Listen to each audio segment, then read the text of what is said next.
Welcome to the Surveys podcast. On this episode, I'll be interviewing a fellow mate who's been interested in philosophy and business, and his marks weren't as good as he wanted. So then he took a gap year. So we're also talking about experiencing in that and how that felt, what outlook he's had on life. Please welcome Tshiamo on the podcast. Yeah, I'm here. How you doing, Oh, Silenzile? I'm good, man. I'm good. It's very And good then. on your side, Good, good. It's been chill. I do wanna say, staying at home is not nice. Don't do that if you don't have to. In any case, yeah, let's get it going. no, since I've known you, when I had some business ideas and sort of philosophy in a sense, you were you're one of those who were interested in the content and also like you were also doing your own thing on the side. When did the interest start in it? Business offers philosophy, because those two are two different concepts. When did they start at the same time, or was it two? When did both Mm, of them? I think okay. Let me start off with philosophy. Philosophy itself started when I was around 15, 16.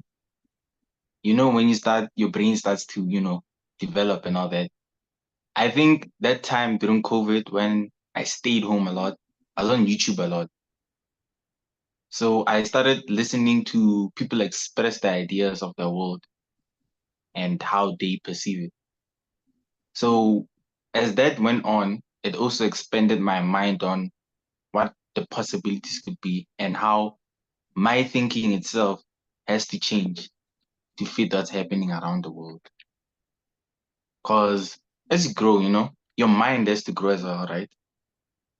When you go to a new grade and all that, you don't necessarily need to be stagnant, but instead you need to try to change the way you think or expand on it in a way which would benefit you and those around you. So that's how my interest in philosophy started.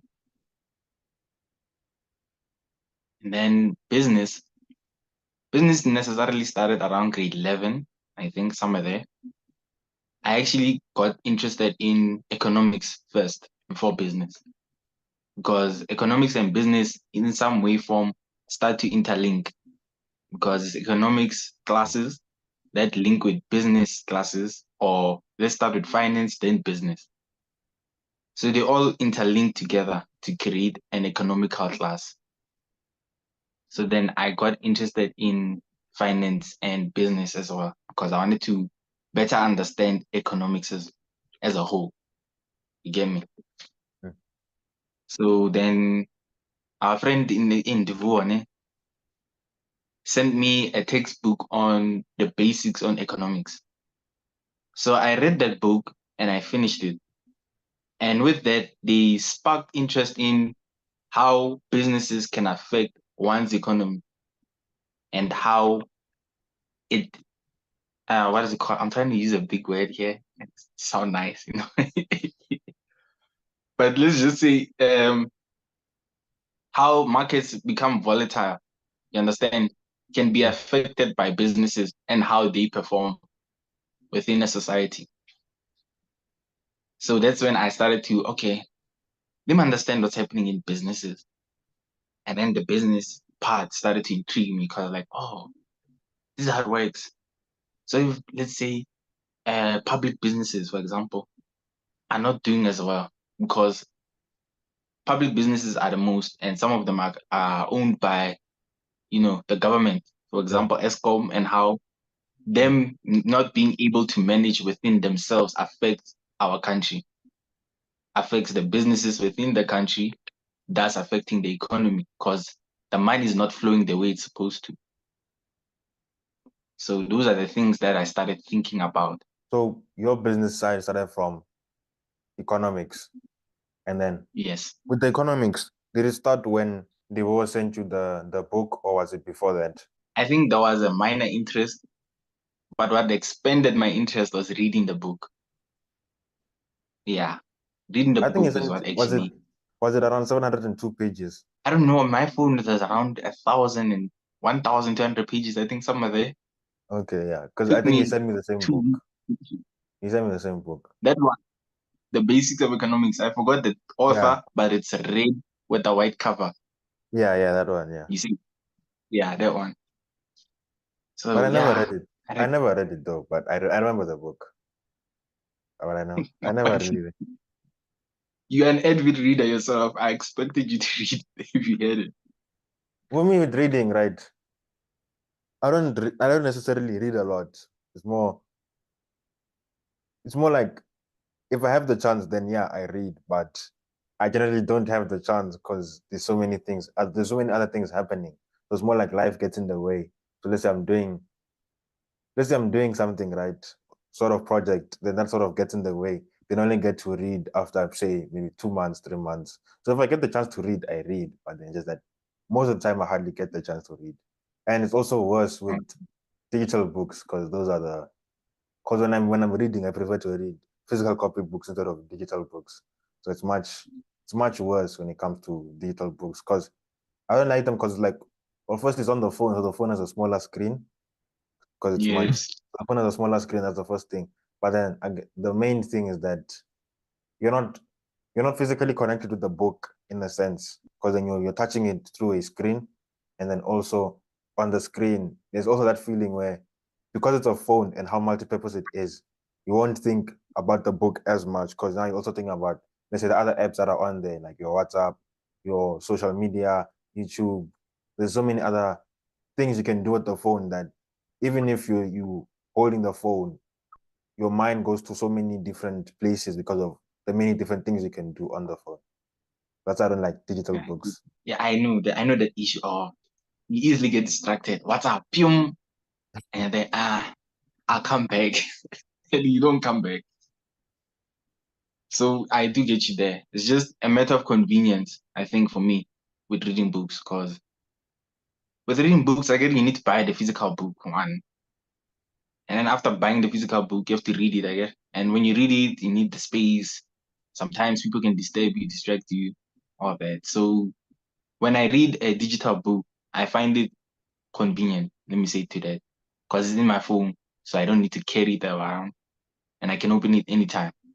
I can highlight it. I don't need to buy with the highlights and all that.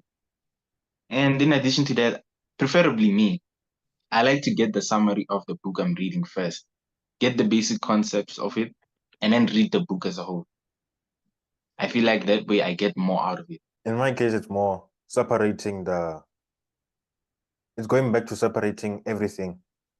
So when I'm doing something, then I'm focused on it. So the book, when I'm reading the book, I'm focused on the book and also to separate myself from the phone in a sense. So it's Mm. not like, let's say, if everything, if everything now is tailored to you being using your phone, then now your phone is gonna be your number one go-to. So let's say, I guess the very big thing is like in the morning when you wake up, the first thing you check is your phone.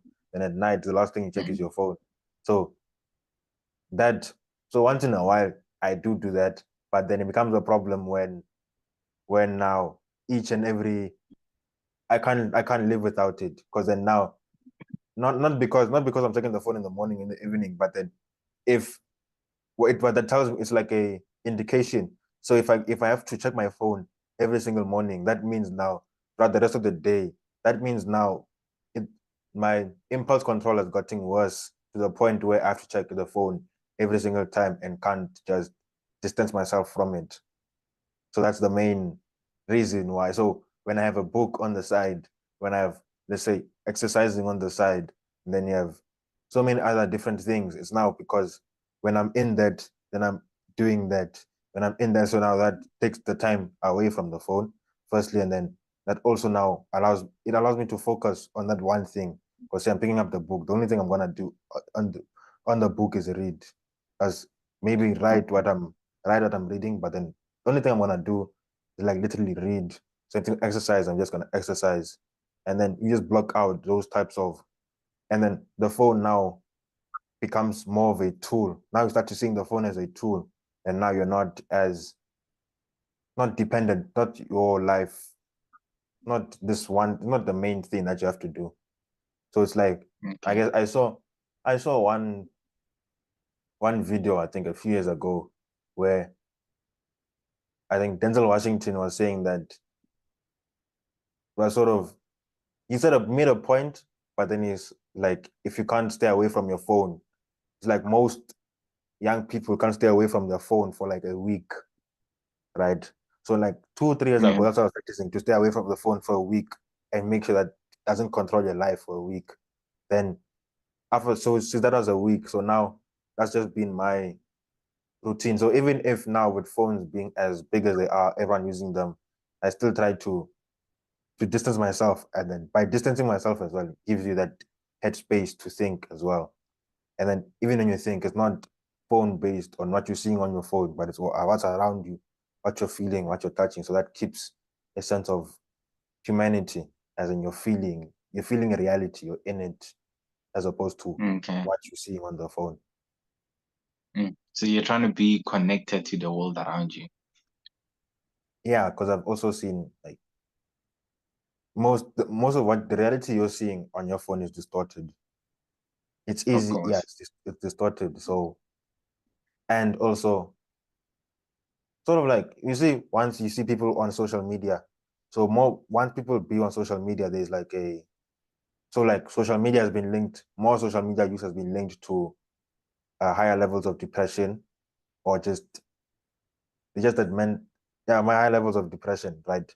So then, given that, also I've been more on my phone last year, so I found that once you're working, it's also like a certain level of escape as well from your own world. So let's say you're watching a series or watching social media, you end up now wishing to be the person that you're seeing on the other side of the screen, instead of Mhm. your own, instead of taking things into your own hands and your own life. So once you focus on your own life, it starts not, you start being they had the need to be on the phone becomes less, and then also you're much more you're not you're not happy. You aren't like happy, but then you're sort of comfortable. You can feel that you're in your element. So even if you're not happy, but like you're chilling or you're sitting down and just relaxing and winding down, you can feel you're in your element. There's not many, you're in peace, basically. There's not too many thoughts racing in your mind, all of that. So even if it has like maybe less levels of excitement or overwhelmment, your normal baseline where you're normally at is just much higher. And I think that's much better because social media is more, you either have to be up or you have to be down. Those are the two. Something normal is just boring. Whereas in normal life, most of the things you're gonna do is sort of boring or mundane, repetitive. But then if you have a higher baseline, then most of the time, if your baseline is much higher, then you get much more peace out of your life, that the life that you're having. Because most moments where you're normal, there are some ups, there are some downs, but your normal baseline is normal, so it's not that hard to deal I with. get you. I get you. You went through so many concepts, you know. Firstly, you went through what I think is you idolizing your phone in a way, because what you're describing is basically an addiction that most people have. Not myself, I'm not gonna act like I'm not addicted to my phone. First thing in the morning, phone, I'm on Instagram, you're scrolling, and at the end of the day, you're on your phone. It's not like you're sleeping with someone, you're sleeping alone, you're on your phone. So it is what it is at that point. So it's about you yourself. How are you gonna maintain it? Because as you said, social media itself is distorted. We are all trying to present ourselves in a better fashion than what we really are. You get me? Mm. There's a video I watched the other time.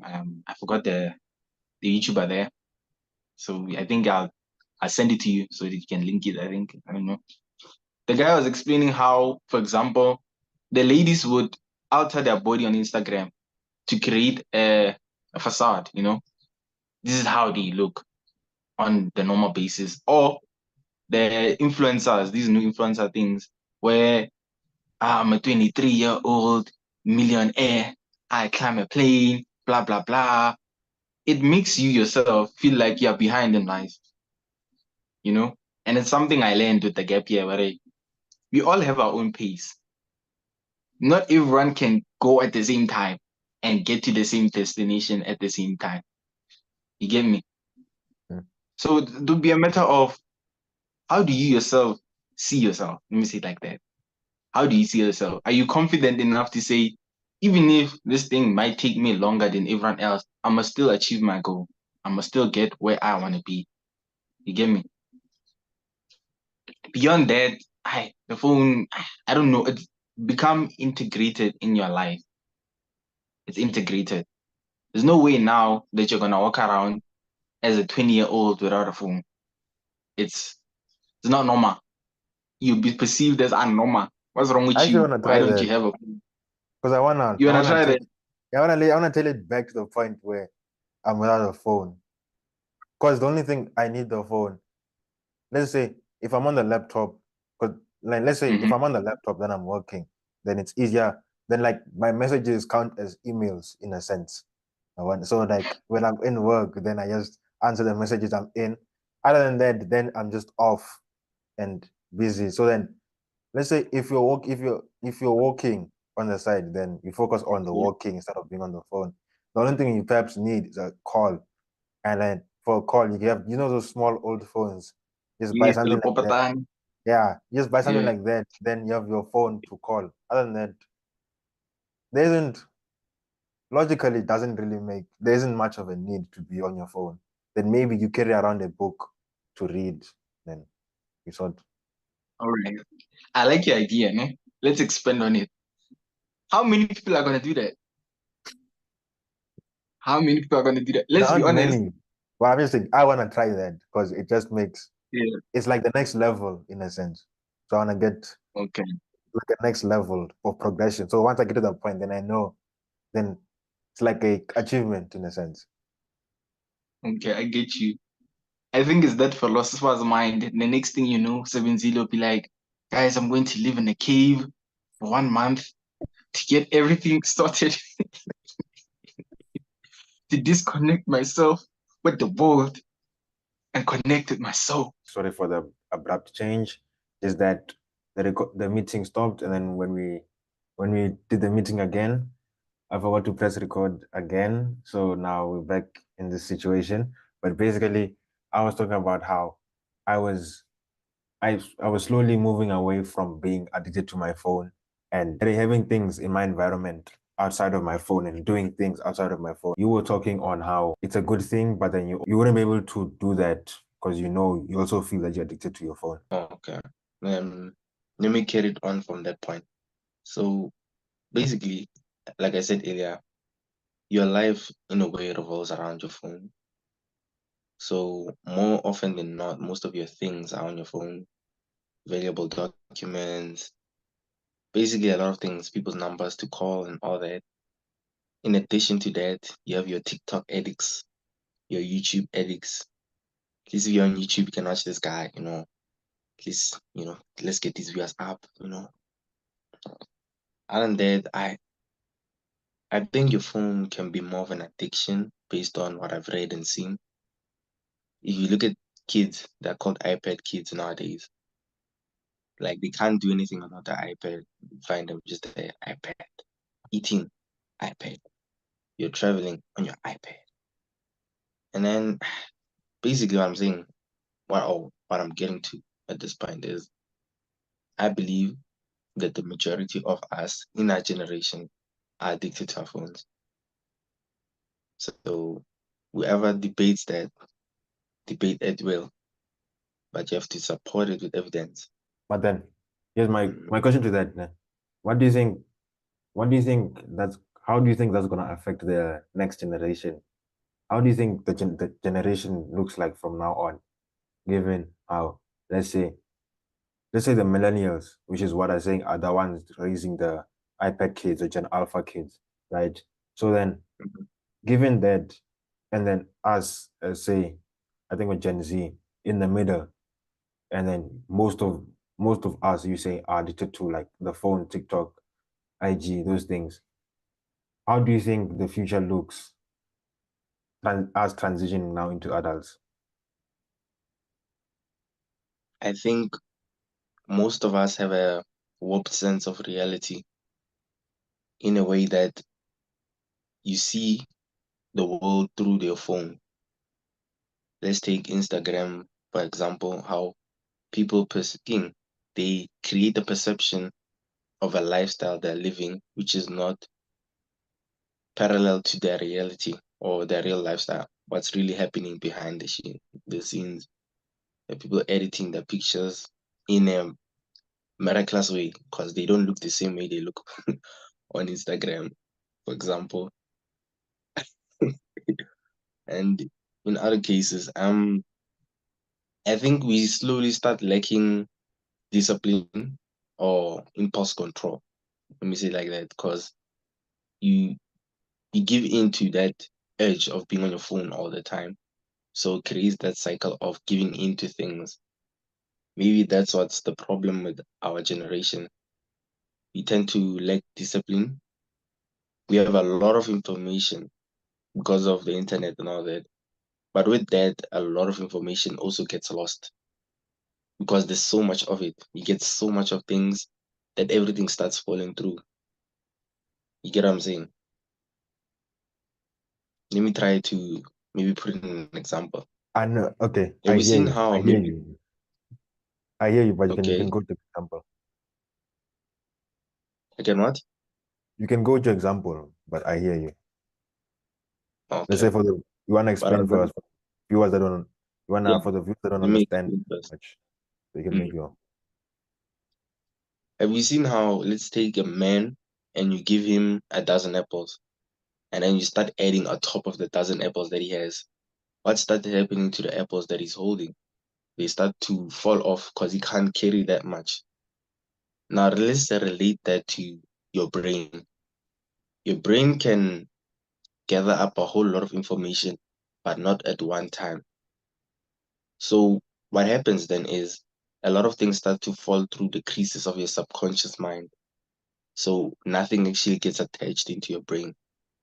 And a lot of things get lost like that. That's what I'm saying. Or in another way also, to add on to that, you can look at people who are you're watching TikToks a lot, and then eventually they say that you start to lose your way or concentration in the sense that let's say you're reading a long ass textbook, it's very long, you get bored within let's say 10 minutes, you're bored of that shit and you're like, nah, I can't carry on with this. Let me go to my TikTok. You see where I'm going with this? Because I feel like a lot of people can relate to that. Because now I know, I'll be there maybe studying or reading a book or something, and then at some point I'll just get tired of like, I'm reading, but I'm not grabbing what's happening here. Let me go on TikTok, grab a little break, and I'll come back. And then in a way you just spiral, and at some point you get to those, what is it called, North Sea videos. I don't know how I got the other way. So yeah, and I'm not gonna lie, right now the song is stuck in my head. That yo ho thing. So yeah, that's what I wanted to say on that part. I heard because like, and it's becoming. I've heard from let's say in when we're in Matric and like grade 11, I heard from others and like you take a break. You say you're gonna take a break for like 5 minutes. The break ends up being 5 hours because you're on TikTok, and like TikTok grabs your attention and things like that. So yeah, that part I've heard. But then there's two parts. There were two parts I wanted to ask on this, right?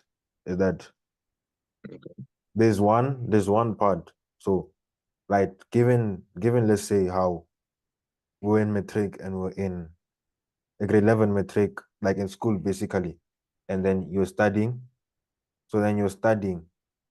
But then, okay, so actually, let me say this. As you're growing older, you start in essay generally.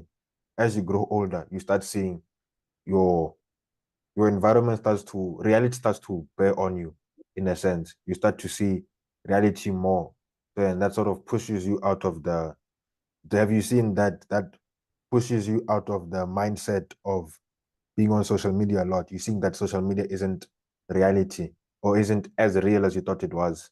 Have you seen that push Mhm. more? Because I'd expect, let's say, in a in a more developed country, it's easier for you to be, from what I think, it's easier to be stuck in that narrative from, let's say, even when you're older, that narrative of still being forced on your phone, it's still you're still in that, it's still easy to stay in that world.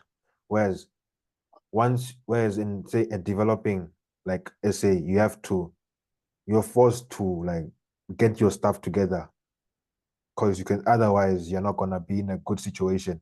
So then the the prerequisites for you being able to have this social media life fall away. So you're forced back into that reality. So have you seen that as well? Yeah, I think a lot of people realize that, but not everyone. I think it depends on you individually and your background. Because some people, they are, cuddled and cushioned, they have a nice lifestyle.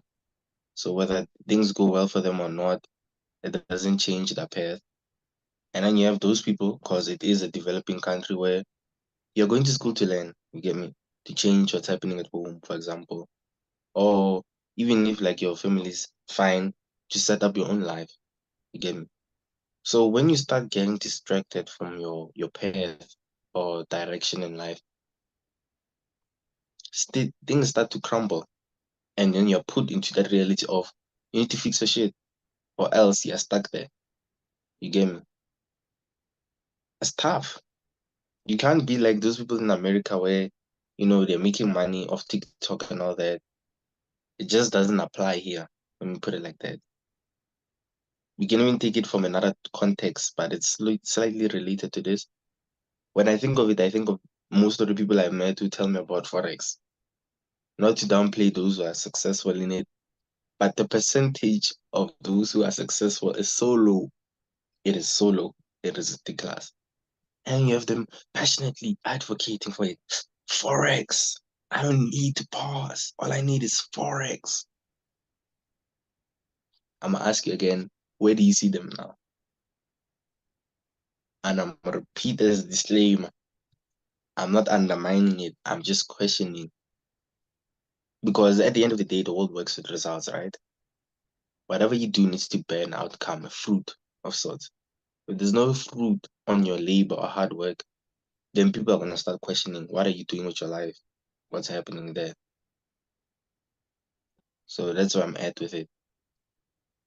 So you will get the reality check now or later, whether you like it or not. On the forex part though, ne? Because um on the forex part, forex, foreign exchange, basically is this country's economy versus another country's economy, right? And then that's based on the country's markets, quote unquote, country's markets. So and the country's markets are Okay. based on a value exchange, in a sense, as in you have a product, I come buy from you, and then I come buy from you, I get that product, then you buy whatever supplies from this, let's say from your supply you buy, let's say your bakery, you buy now flour and everything from your supply, and then the supplier gives you that product, and now money is flowing in the economy. That means now, from an investor standpoint, it makes sense to put more money in that economy because that economy is producing, and then that economy goes high and low. So in a sense, that now is market, it's market based. And so I've Yeah. been in stocks for some time, and then even with stocks is the same, roughly the same thing. But then what I'm getting to is that investment, it's hard to, when you're on the investment side, it's hard to think of investments because some investments do create money. Let's say even if you take cryptocurrency also, that one also is like its own digital currency in a sense. And then that one also under stock market, it also has type market type behavior. And then with the market type behavior, it's not an, sure, you have those speculative where sometimes you get lucky, sometimes you, like the very, very, it's very, very small percentage that get lucky. Basically, you're gambling. in a sense, like playing lotto, right? To get those speculative. But then, and also the more money you have, the much more, generally, the much more your returns are gonna be. But most, you won't get, I have a, like the returns wise, you're not gonna get the, if you don't have, you're not gonna get the, let's say you wanna use investments to make money, right? You're not gonna get the, and then what you want then, say you invest, say maybe, let's take 1K. We invest 1K, which may be very heavy, maybe a lot. What you're looking for on that 1K is generally 100%, 200% in type of return. So that's what you look, that's what you want. So I have a feeling that's what people are looking for when you don't have that much money, when you don't have a lot of money. What you're looking for general returns are that 100, your expectation that 100, 200, 300% return on the money you put in. Whereas most stocks you're gonna get on the stock market are generally like 10%. Well, 10% is even good. Like some you get 10%, 5, you're not gonna get, especially over on a long run, then yeah, but that long run is like 1 year, 2 year, 3 years. You're not gonna get the returns you're expecting as a, let's say, as a person now who's using it as a vehicle to get more money. That's the investment part. So to as a as insurance against inflation and having your money for the future, then yeah, it works. But you wanna need to put in it's not gonna be the 100. So if say Forex is your life, it's not gonna be not gonna, most of the time, it's not gonna be that 100, 200, 300%. You're not gonna get those returns from, as the average person, you're not gonna get those returns. There are some who do get them, but those are now like your lotto winners. I think it's better to think of them as lotto winners. Whereas the general person, it's better now to put in the work for your goods and providing the value in the market, and then that money is the one that you get paid for that work. Then from there, from that payment, you can start deciding how you're gonna split up your money, and also how to provide, let's say, what skills you learn now to bring in, what skills you learn that bring the most value in this economy, in the economy you're living in. And then from there, see how you're gonna divide up your money, how you're gonna plan it, how you're gonna invest, spend, etc. All right. Let me go back to what you said earlier. I also see them as professional gamblers. That's me. I'm just there, yeah. You are a professional gambler. You studied, you know your things. You know the again velocity or whatever they called it of the market. What I do slightly understand about it is you're betting against another currency or two different currencies, right? I get they have pairs.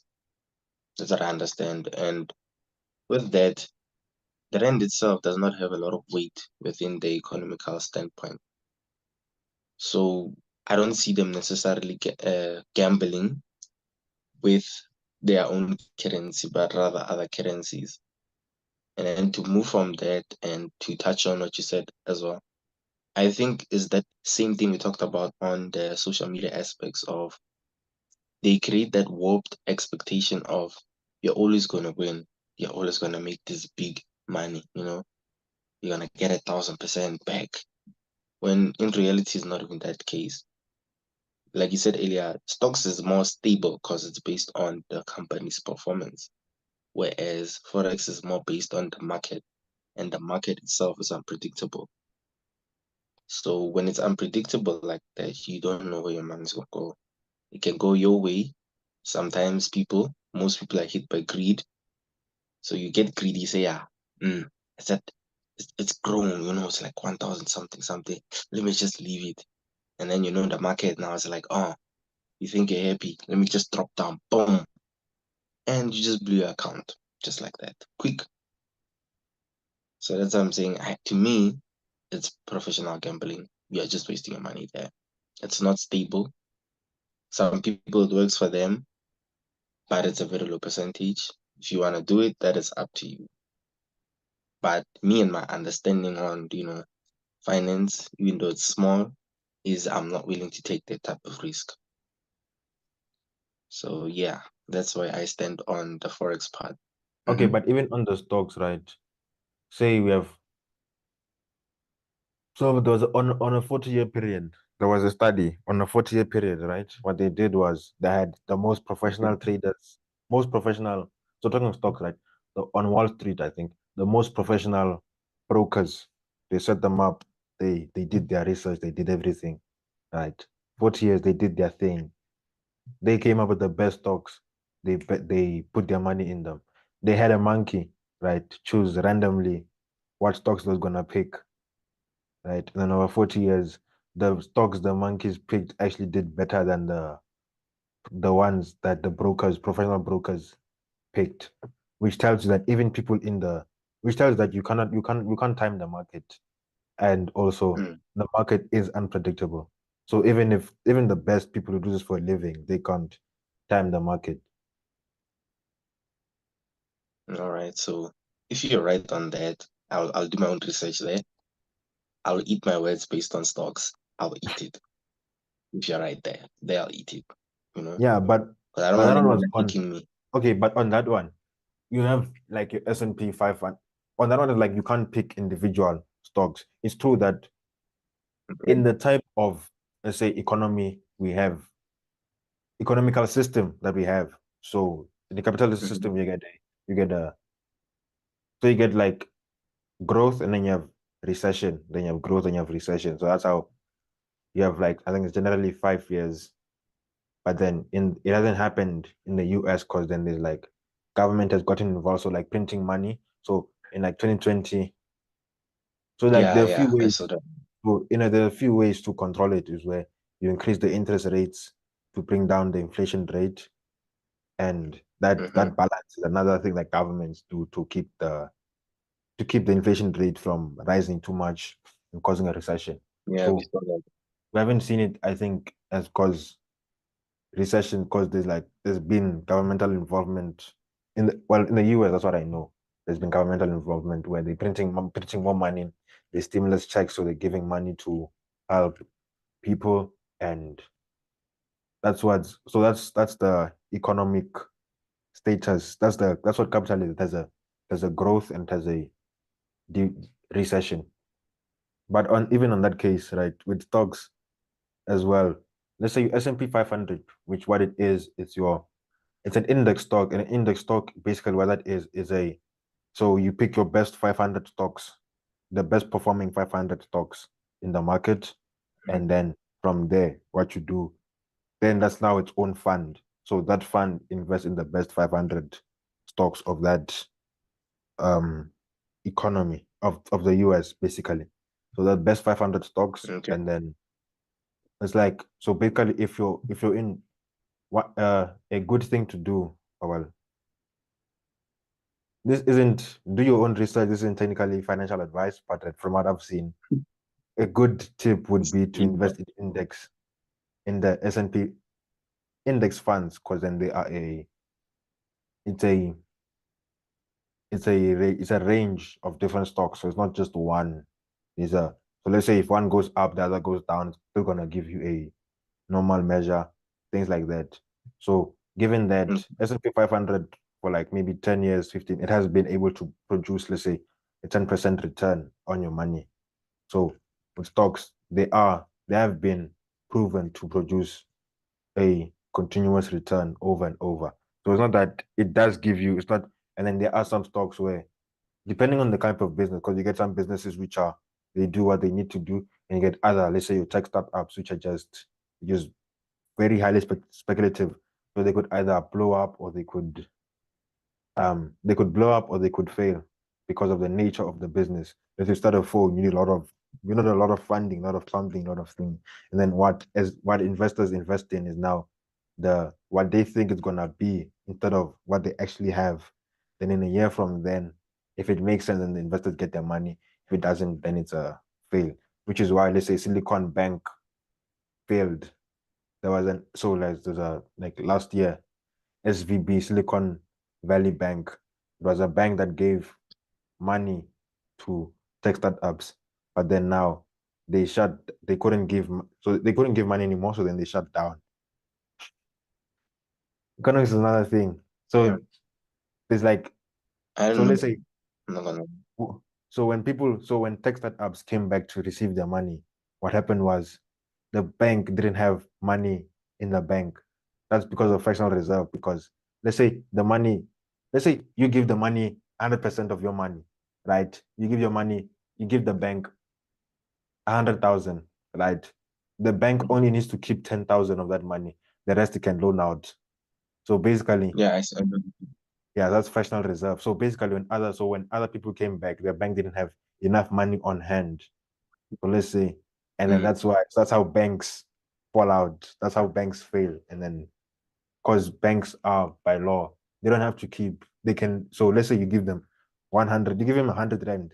They can loan out 90 rand, and they keep 10 rand. So if you go to withdraw, you can only withdraw 10 rand, and not they The only full keep they amount. loan out the 90, and then they keep the 10 rand. And then what you withdraw is part of that 10 rand.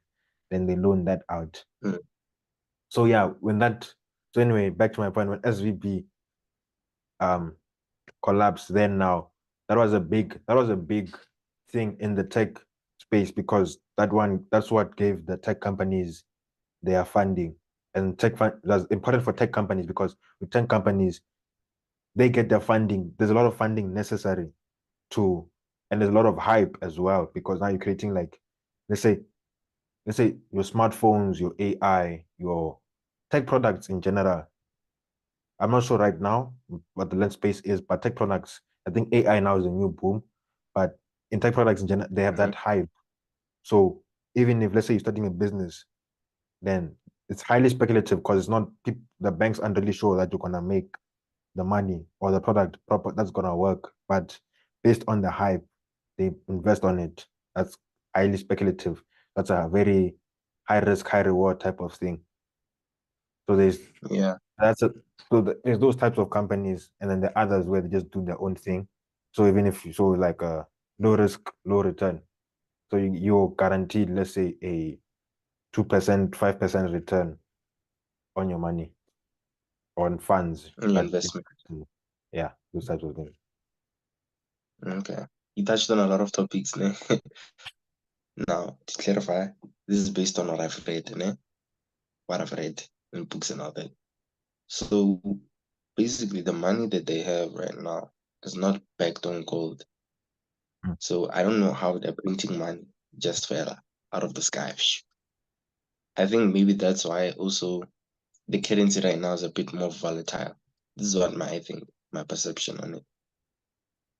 And in But yeah, addition to that, in 1970, Nixon took America off the gold standard, which basically meant they could print money. Yeah, that is true. yeah. So it is funny how to this day they still have power. So it makes me wonder, how do they still hold so much power within the world and stay as a superpower without having gold to back up their currency? That's my question. It's something I'd like to know, or at least understand to a standard or to a sense. It's very interesting. And then you covered something else. Could you remind me on what you covered again so that I can Like, just okay, so I make think sure I'm I went into SVB. I went into stocks being 10% okay. fractional reserve, where businesses keep 10% of their money. Then there was tech companies as well. Tech companies, so Okay, the SVB, Silicon Valley one. yeah, Silicon Valley Bank Mm-hmm. invests in tech companies, because so when Silicon Valley Bank went bankrupt and couldn't, so maybe they were bailed out by the government. But anyway, Silicon Valley Bank, right? It was a big deal when they couldn't fund when they went bankrupt, because they were funding tech companies, and tech companies were the ones there. There was a lot of funding before the product happened. And then S&P 500 was the one that produced, let's say, 10% of the it has produced 10% returns, around there, returns over 10 years. Okay. Alright. That is interesting because I told you earlier I'm interested in getting into stocks. So it'd be interesting to know, and for those who are watching, at least learn about stocks. I think to go off topic is important as a country or as a people to make sure that we start investing from a young age. I think that will help us tremendously going forward. Because a lot of people don't invest. Like all they care about is it's time for the next groove. I like a six pack of Corona, Savannah. And they don't invest. Like no, you talk to a lot of people, and I'm not gonna lie, going out there after university, again, out of high school, Hmm. you get expanded to see different people and different points of view from people who are very serious, like beyond me. People study a lot. They're like a walking textbook. And I'd be like, okay, I thought I only see this shit in the movies, but and then there are people off the wagon, just party all day, all night. You won't try to party them. They drink like that. Jojo tanks. They don't get tired. You'll black out before them. And then there are a lot of people who are just in between. So I think, as I'm saying, I'm going off topic, but to go back to something I said earlier, it's very important for us to know our roots, where we want to go in life, because that will set the standard on how we're supposed to living from this point on. I think that is very important. Be beyond the finance and all that, because that is just a piece of your life. It's not, money doesn't make you, it adds on what you are. Get me? So rather build yourself so that you can have money, the relationships you want, spiritually you grow, all that. So just have the vision. The vision is what's gonna add everything you need, or you get everything you need for the vision because you know where you're going. Yeah. Wow.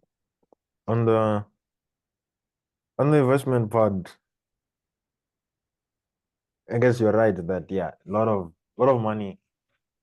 Okay, it's when I see it like this, like, as let's say as a child, depending on the environment you're in. If you're in a good environment, then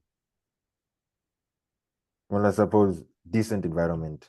What you have is you have a so let's say you have a until say maybe grade 12, you're protected until you're of legal age, right? So until so in a decent home, in a decent environment rather, that I want to say, in a decent environment where you're not exposed to drink, people are drinking a lot. It's like books, academics. Yeah, so you're growing up without you're not seeing that type of influence everywhere. Sheltered. So in You're a decent sheltered. environment, yeah. Yeah, are you seeing people who are sheltered No, not okay, not in sheltered, a but sense? what I mean is like, so let's say from time to time, you do see someone drinking, you do see someone because I think it's hard to see that. It's hard to not see someone. It's hard to not see that happening, but you see it, but then you're not as tempted, I guess, because of you're in an environment, like I say, school is the most important thing, sports is the most important, one of the most important things. That's what you grow up with, right? And then, but then once you hit like legal age, then say maybe once you hit legal age and you're forced to be on your own, there's a there's a huge now type of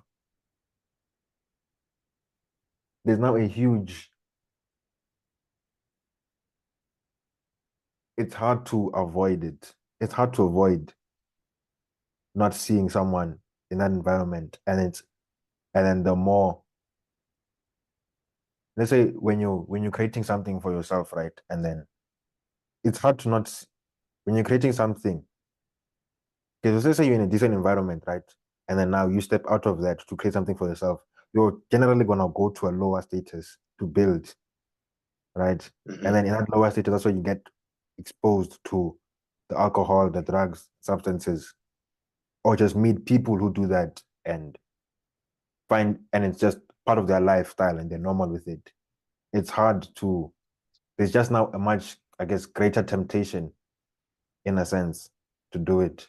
Yeah. And I also find what I find weird is how there isn't as much, let's say, spending wise, moving from being in a moving from being an environment that your parents provide to an environment that you create for yourself, right? Moving from, if you're moving from let's say when you're in an environment where your parents provide, right, there are a lot of things you can buy. Your mind goes to many different things because your main things are taken care of. So you go to, let's say, Mhm. there are many things, man. They're like phones, let's say, phones, pods, the latest headphones, video games, etc. There are many things, right? But then once you step out, it's just perhaps maybe food. It's food. It's providing for yourself, so like food, water, electricity, and then alcohol to just deal with the stress. It just, I find it weird how everything else sort of falls away and then just ends up being food, food, and then it just ends up being what you need, and then alcohol somehow finds its way in there, and then alcohol does end up being alcohol, and then this food that, and then this thing that you need for yourself. But then I think that's also because in many parts of the country, economically, we're not good, basically. So alcohol, and I think also apartheid also given alcohol was the thing to escape because apartheid wasn't Yeah. good. So it's still sort of ingrained in that. So even as a young child, let's say you're a young child, you're walking in the streets, it's, let's say, an environment that's not so good, I guess. Let's say there's crime a lot, things like that.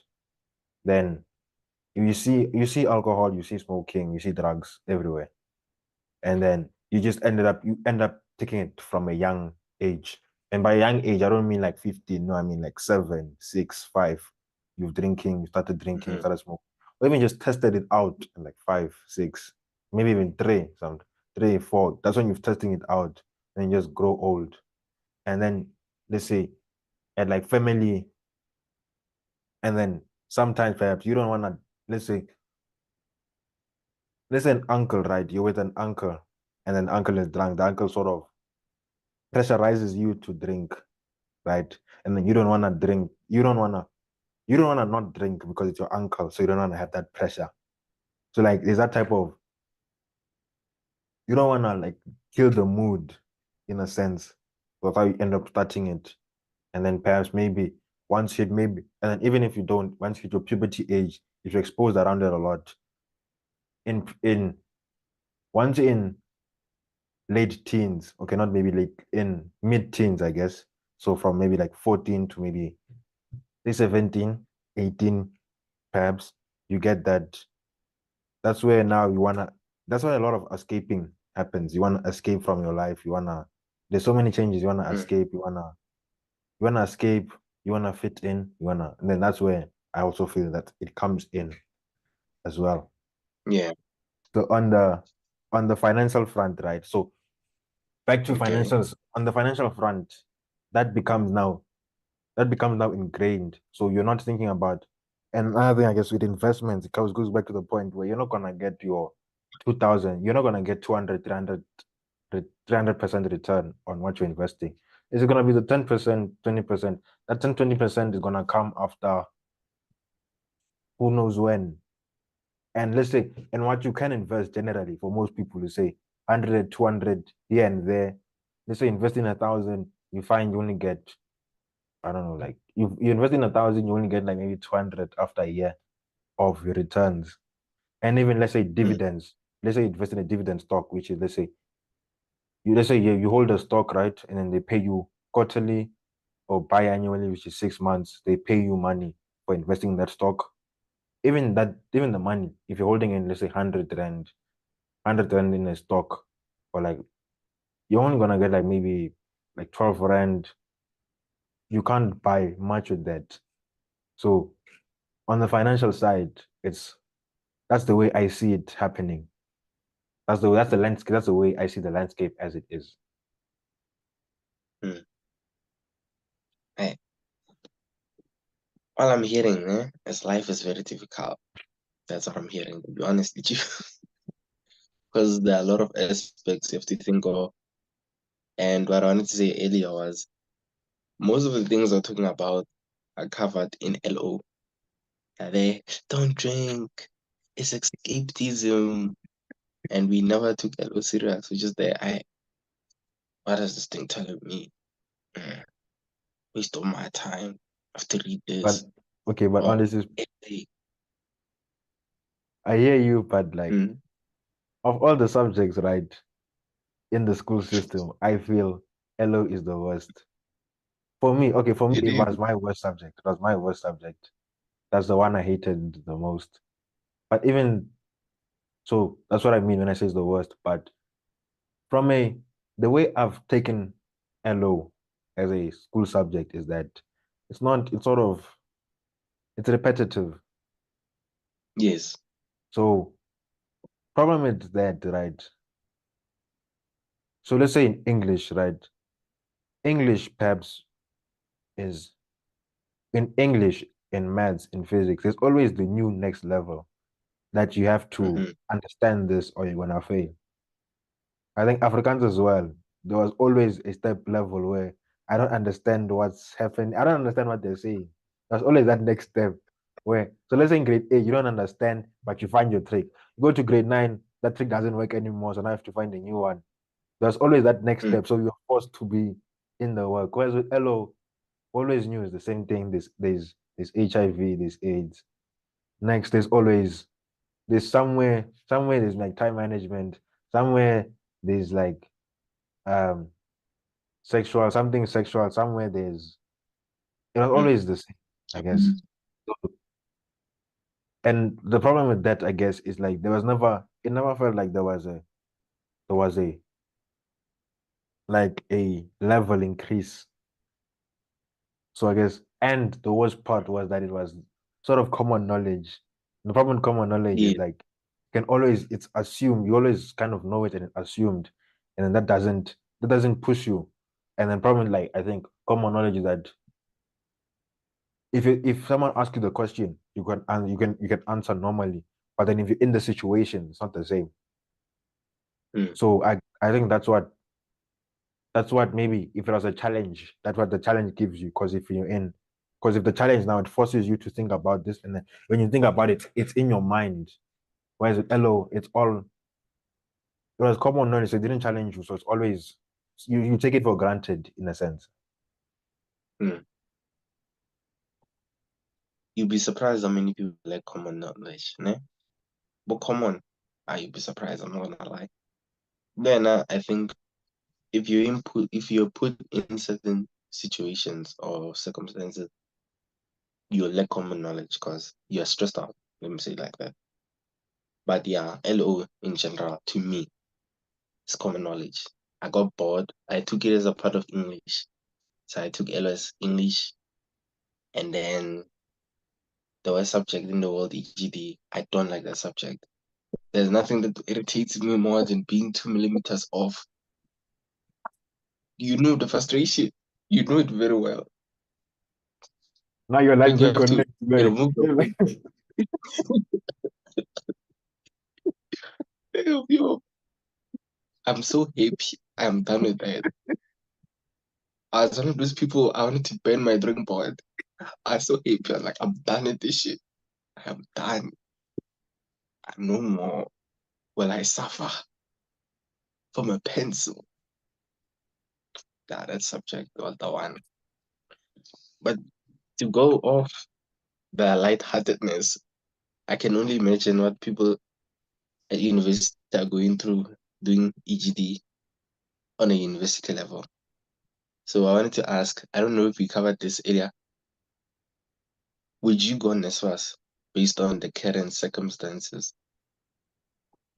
What do you mean? Like, let's say you qualified for NSFAS.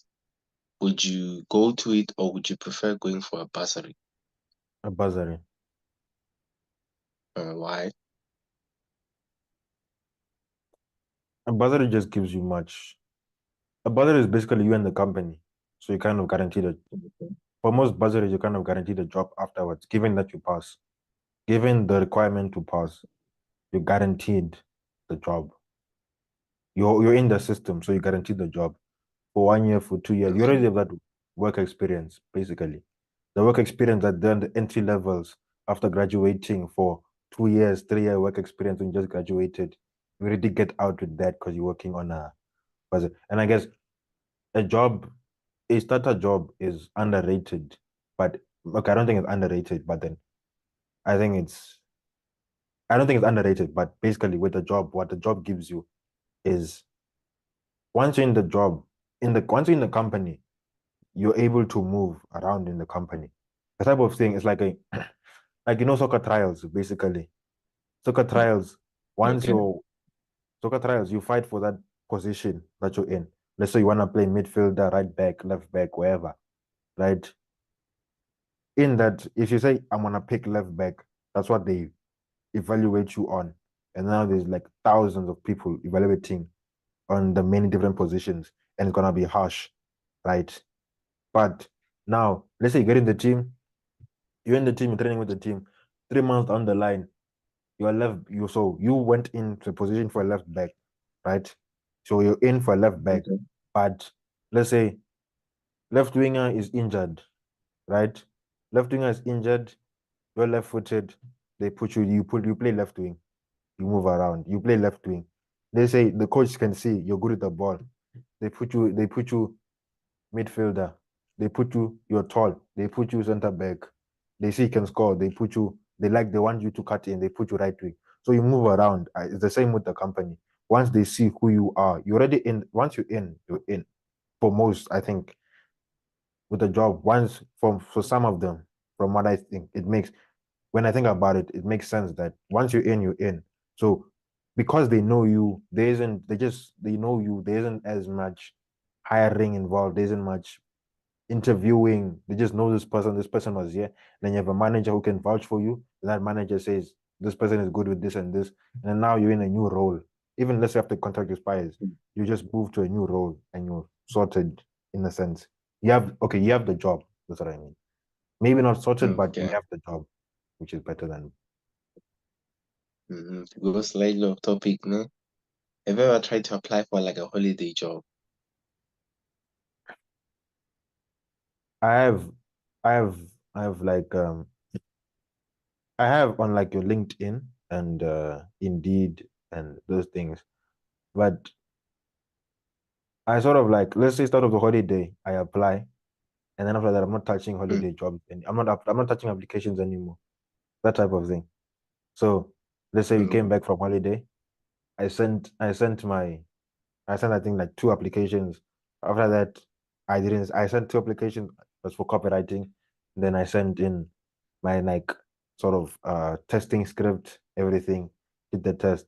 After that, apply. I didn't get the job, but I didn't apply to anything else after that.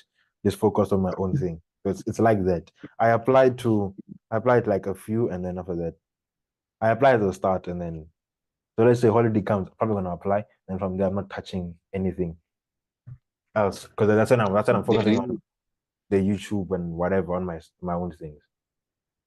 okay, I get you. The reason why I'm asking is when we're talking about, applying for jobs, I thought of how when I was applying for jobs, ne? And when you look at the experience or required work experience, you'll be shocked. This is an entry level job, and you want at least 2 years working. I don't understand. It's entry level. This is basically where you're supposed to start. I'm not looking for a lot. I'm just looking for experience. And they're telling you 3 years work experience. And they're serious, some of them. I don't understand this type of thing.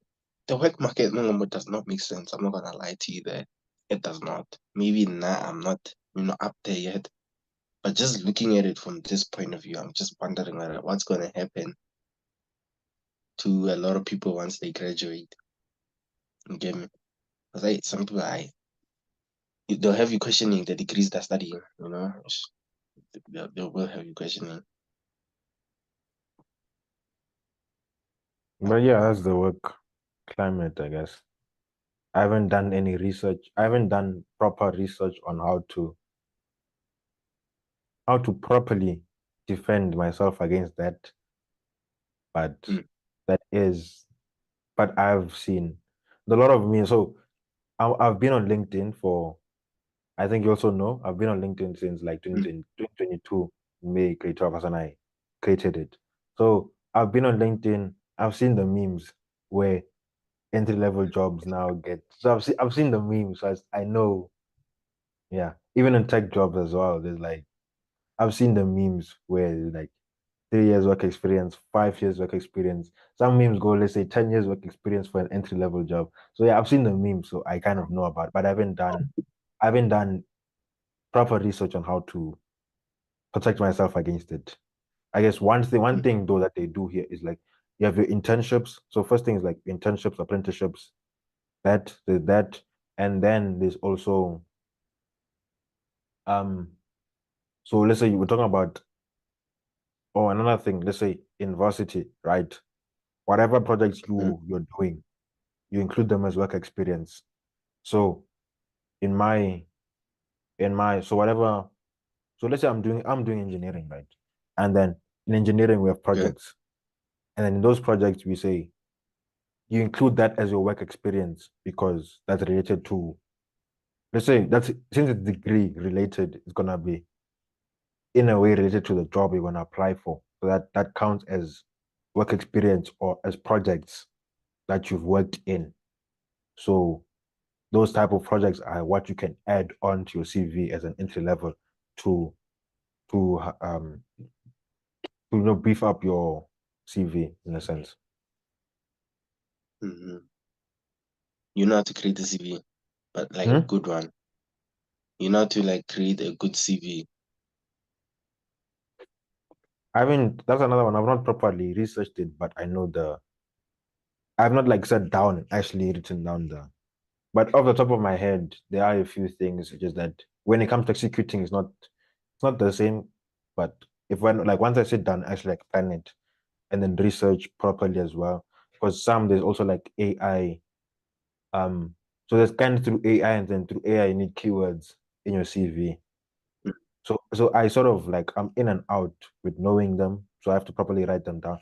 So like generally it's a clean CV, then it's like not too busy and everything. And then from there, you put your education last because no one cares about your education. They just want to know you did it. After that, no one really cares if you went to UP, whatever. Doesn't Nobody really cares.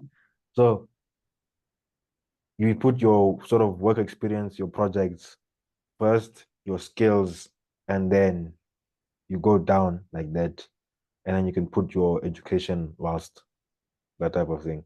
So your work experience, I think, comes first, and even who you are. I think you don't explain too Yeah. much. You don't explain too much. Just put like say your name, and then you just go to your skills and everything. And then in that in that CV also you put keywords of the job title you're doing, and then you explain Mm-hmm. how this project helps the company do this, etc. Because what they're gonna do, and also with jobs, right? Depending on it depends. So there's like right now with most companies online, from what I've seen, is that they don't they use agents as recruiters. It's not the company itself, it's the recruiters, it's the recruiting agencies. What the recruiting agencies do, they take your CV, they put it through AI, and then those that don't have the keywords they get cut out, and then those that they get through. So now then then then they go to agencies. Then from those agencies now apply to the different jobs. So your CV isn't going directly to the business, it's going to an agency. That's another thing to Mm-hmm. keep in mind. Okay. I didn't know that. But I do remember someone telling me, don't put your hobbies on your CV. No one cares. The one I questioned was the one you telling me they don't care about the name on your degree. I'm not sure, but from my very biased point of view, if you're going to UP, UCT, it seems like you have a leg up on everyone else What I'm because saying of is the that prestige. your projects are more important. That's what I'm saying. So if you're gonna put UP, Okay. if you're gonna put your degree up, that's I wouldn't recommend it. That's what I'm saying. So I've not researched it. No. So if you wanna put it there, you can put it there. But from what I've seen, I wouldn't recommend it. You can do your own research, but I wouldn't recommend it. That's what I'm saying. That's what I'm saying. You have to put disclaimer. You don't Yeah. want anyone suing. Yeah, I have you have not to. I haven't researched properly. So if you wanna do it, then do it. But from what I've seen, don't. I wouldn't recommend it Okay. to put it first. Okay. To those who research and all that, and Robana, we can have a debate discussion. Or you can put That would it, be okay, put it nice. in the comments what you've seen. Then you can put it in the comments Yeah. down below what you've seen and then your experience Or you can work-wise. How it's been. request. You'll put you in. Don't worry. You put you in. Or request to be on So the in podcast, you mean? case, yeah, maybe they, like now when I'm scared of the camera, I'm camera shy. But I'm here. So Lena, don't be shy. Just show up. We all look crusty. Rather see me in person.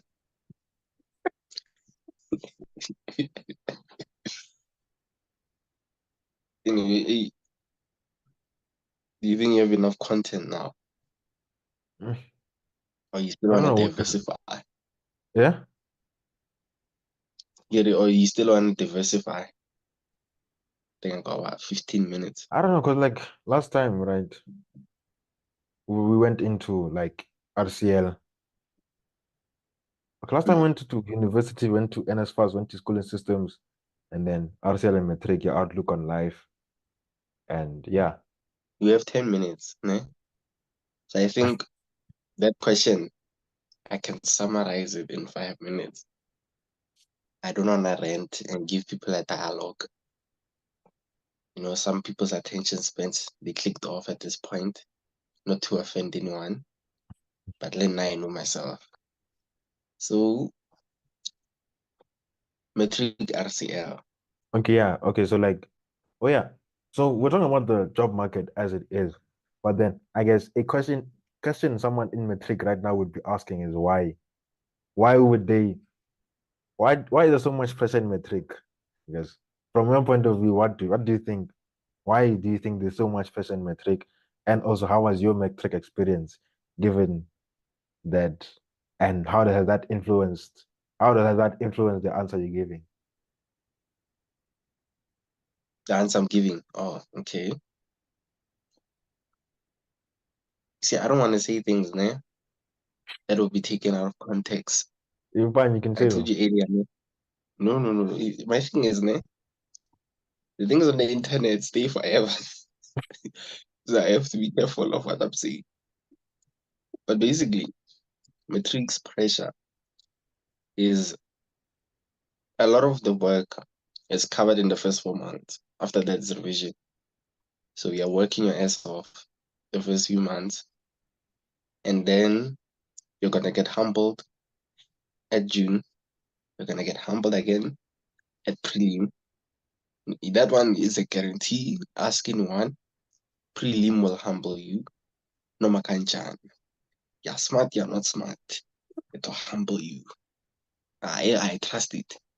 I trust it because I know it from experience. From experience. I'm an old man when it comes to this. Other than that, I think most of the pressure comes from outside before we go inside. All the teachers and all that, they hype up Matric. They're like, yeah, this is the end all be all. You don't wanna fall behind, you wanna go to university. Everyone's there saying, you remember them, let's go to UCT, guys. Guys, let's go to UP. We forget. I told you earlier, that 3.3% is difficult to get in. It is very difficult. So that adds on to the pressure because you want to make it into the top schools. You want to be part of the top class, the elite. Yeah, but basically what you're At saying is that home, like, but before you basically what you were saying is that like that's out of the whole country, only 3.3% made it to the varsities, and mm. yeah. So now imagine that. That's what I'm saying, not to discourage anyone, but do you really think you are gonna be in that 3.3% after prelim? Ask yourself that question after prelim. Because now everyone in matric, you come in confident. In grade 12, wearing that white pullover. I am him or I'm her. Top dog. No one can touch me. Those ones who come late, all that.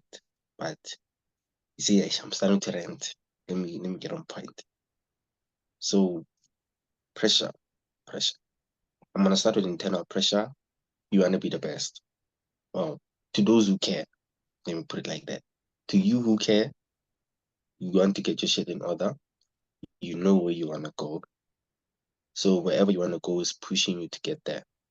Outside, your family, friends, they are really waiting for your matric results. On the day you're getting your results, trust me, even the uncles you don't know, you're gonna get an SMS. Did you pass? I promise you there. So matric does have its pressures, but it has its joys, because you've come of age in a way. So I don't know about everyone, but it comes with a certain type of experience where I feel like you can connect with your teachers more. Because now you seem old, I guess you're in grade 12. So you can connect. They actually talk to you instead of scream at you. Now they talk to you properly. Then to touch on RCL, you'll learn patience. If you go there, trust me, dealing with people, you'll learn to be patient, whether you like it or not. Because dealing with people is a little difficult. Sometimes you're gonna fight people, scream with people, and you don't want to do that. So, if you have like a faint heart, go there. At least they'll help you. I think it's like good character development. You have that character arc when you get to matric. Whatever doesn't break you is gonna make you stronger. You're gonna be breaking down, shaking together. You wanna like pop, but when you come out, you wanna come out strong, vicious. They put you together, more fight, and you're ready to go. Yeah, don't mind me, nah. Just wanted to say that. Yes. During your time, during gap year, right? What things? Mm-hmm. How did last year change your outlook on life?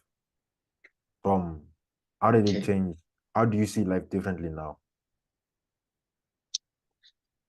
That saying where they're like, life is not a race, but a marathon. You see now that one I internalized it because most of my peers, the ones that we went with, again they went off to university. Some of them went home or they stayed home. So with that, I had to come to terms with what came out, the results. I wasn't happy with them online and be like, I was happy, I was not. I was incredibly disappointed. Like deep down, that disappointment that like it weighs on you. So I took time to forgive myself on that, to be like, okay, I know I put in a bit of effort. I got distracted here and there, yes, but I had to alter my patterns. I think that's what happens. Once you get the setback in life, you learn that they are not always your results. That's what I want to say. As much as a lot of outcomes, I know I'm contradicting what I said earlier, I get, but it's not always about the results. That's what I'm going to say when I look at it from last year's perspective. Because the results are not the reflection of your effort most of the time. And when I think of the 20/80 rule, out of 80% of your effort, only 20% is going to yield results, right? So Out of with that, 100, out of 100, also Pareto principle, yeah, at which is 100, 20, which is also price yeah, rule, but basically means that 20% of your efforts will yield 80% of your mm, results. yeah, something like that. I think I misquoted it. Apologies for that. I'm a bit tired, so apologies for that. But be patient with yourself, forgive yourself first and foremost, because I know that disappointment will be way on you. There's no doubt about it. Once you can forgive yourself, is from that point on you can move forward. You don't forget your vision. As long as you have your vision intact, you can stand up, be a big boy, a big girl, dust your pants off, and start walking again. Because life is not going to stop for you. Everyone moves on with their life. Those friends you're chilling with will forget you. You're alone. So fix your shit and get right back on track. Because let me put it into perspective, né? And I'll go a bit dark. The day you're about to die, Manzar, you don't want to lie down on that deathbed and say, I regret, for example, not going to upgrade. I regret, or I regret in Matric, I did 1, 2, 3, 1, 2, 3.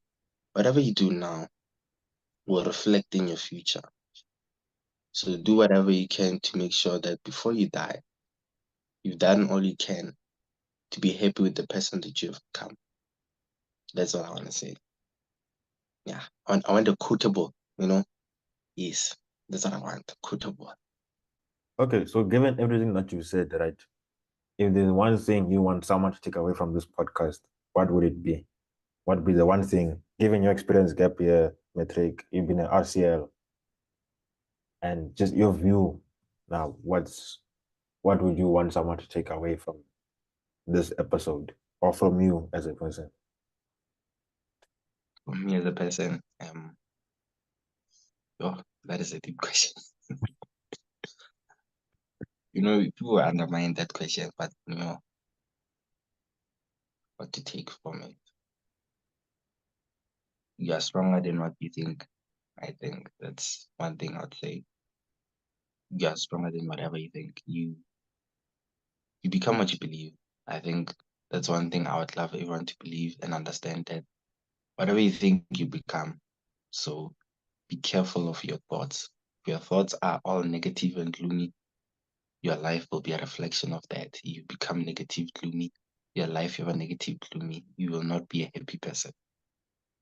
So just try to find positivity in life. You can't be sad all the time. And then try to surround yourself with people who can build you up, because you yourself are a foundation. And under your foundation is your faith, your religion, and then your family, the people you are most associated with. And then from there, that's what builds you up, your character, your essence. So don't forget, your faith is important. To me, and I'm a Christian, so it's Jesus all the way. When your heart is broken, for example, you don't always go to run around to other people. You go on your knees, you pray, be like, hey, God, I'm not happy. I am not. That's now one thing I would say now. Now I won't hide it, Joe. Praying has got me through a lot of shit. So if you're a Christian, pray. Pray. If you're backsliding, come back. They're waiting for you with open arms. What else? Be patient with yourself and other people. Always be a gentleman or a lady. It's important that the way you carry yourself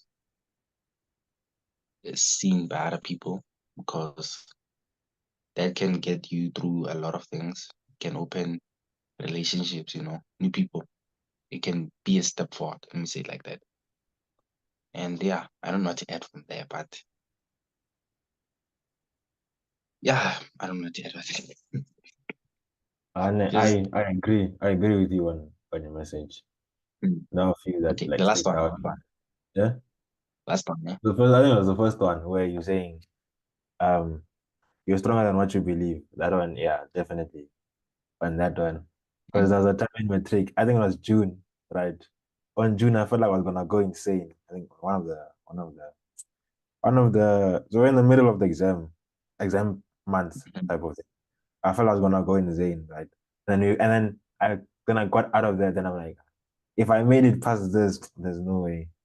I just from then on I knew that this if I made it past this, there's no way anything else would shake my mind or anything like that. So yeah, the that one I agree. I get you there. Nah, for me personally, that's EGD. I got to a point, man. I was so lost. I wanted to cry. Like, I wouldn't lie to you, man. I was exhausted. I was drinking energy drinks every day. And I was exhausted. I wanted to sleep. I wanted to cry, like what the fuck? I don't understand this paper. I don't see what's happening. So I got through the paper online. That paper got 50%, ne? That was a June paper, got 50%. And I was happy. I was like, you know, I know people will not say that 50%. Now I'm happy with it. I am happy because I struggle with HT. So yeah. Oh yeah, I wanted to say the last one. Just try to be better in what you were yesterday, what we were the week before that. From there, you'll always become a better person. Yeah, that's my message. I think I'll wrap it up there. Yeah. And well, everyone, that was Tshiamo. If you enjoyed the comment down below on what you think was what moments you took away that you relate from the podcast, things that just you agree with or you relate with on your message. Also, some comments. Maybe we said some controversial things like you want to add on. Like, no, if you're also arguing with my points, then you can come on the podcast as well. No problem. Send me an email or a message on my platforms, then we can bring on the podcast. No problem. Other than that, please, thank you, Tshiamo, for being on the podcast. It was nice to have you. Any last words from you? If you're gonna argue with me, it's okay. I like being controversial, you know. If you're saying anything I don't like, I'll either take it to heart or ignore you. So while you're writing that, just imagine that. Then that's all I'm saying. Enjoy the rest of your day, and yeah, God bless you.